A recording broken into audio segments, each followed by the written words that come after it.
اسلام سے پہلے عورت کا حال بہت خراب تھا۔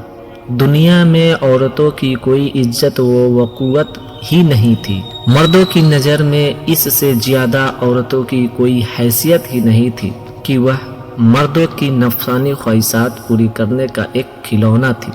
عورتیں دن رات مردوں کی قسم قسم کی خدمت کرتی تھی اور طرح طرح کے کاموں میں، یہاں تک کہ دوسروں کی محنت مزدوری کر کے جو کچھ کماتی تھی وہ بھی مردوں کو دے دیا کرتی تھی۔ مگر ظالم مرد پھر بھی ان عورتوں کی کوئی قدر نہیں کرتے تھے، بلکہ جانوروں کی طرح ان کو مارتے پیٹتے تھے۔ ذرا ذرا سی بات پر عورتوں کے کان، ناک وغیرہ اعضاء کاٹ لیا کرتے تھے اور کبھی قتل بھی کر ڈالتے تھے۔ عرب کے لوگ لڑکیوں کو زندہ دفن کر دیا کرتے تھے اور باپ کے مر جانے کے بعد اس کے لڑکے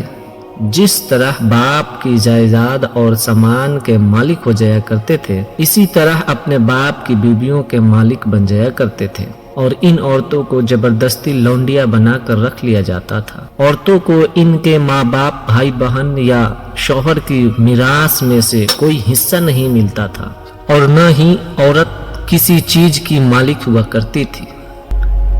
عرب کے بعض قبیلوں میں یہ ظالمانہ دستور تھا کہ بیوہ ہو جانے کے بعد عورتوں کو گھر سے باہر نکال کر ایک چھوٹے سے تنگ و تاریک جھونپڑے میں 1 سال قید کر کے رکھا جاتا تھا۔ وہ جھونپڑے سے باہر نہیں نکل سکتی تھی، نہ غسل کرتی تھی، نہ کپڑے بدل سکتی تھی۔ کھانا پینا اور پانی، سارا ضرورتیں اسی جھونپڑی میں پورا کرتی تھی۔ بہت سی عورتیں تو گھٹ گھٹ کر مر جایا کرتی تھی، اور جو زندہ بچ جاتی تھی تو 1 سال کے بعد ان کے آنچل میں اونٹ کی مینگنیاں ڈال دی جاتی تھی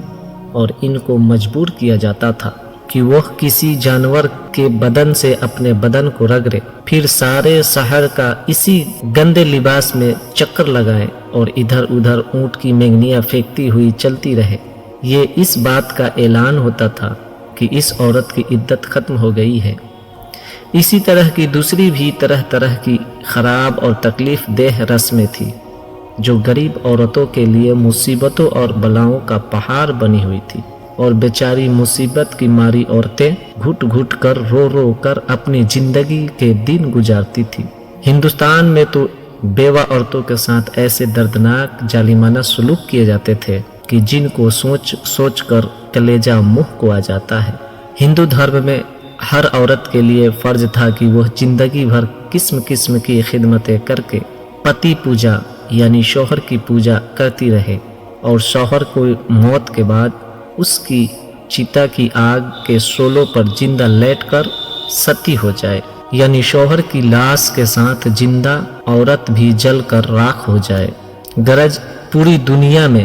بے رحم اور ظالم مرد عورتوں پر ایسے ایسے ظلم و ستم کے پہاڑ توڑتے تھے کہ ان ظلم کی داستان سن کر ایک درد مند انسان کے سینے میں رنج و غم سے دل ٹکڑے ٹکڑے ہو جاتا ہے۔ ان مظلوم اور بے کس عورتوں کی مجبوری اور لاچاری کا یہ عالم تھا کہ سماج میں نہ عورتوں کے کوئی حقوق تھے، نہ ان کی مظلومیت پر داد و فریاد کے لیے کسی قانون کا کوئی سہارا تھا۔ ہزاروں برس تک یہ ظلم و ستم کی ماری دکھیاری عورتیں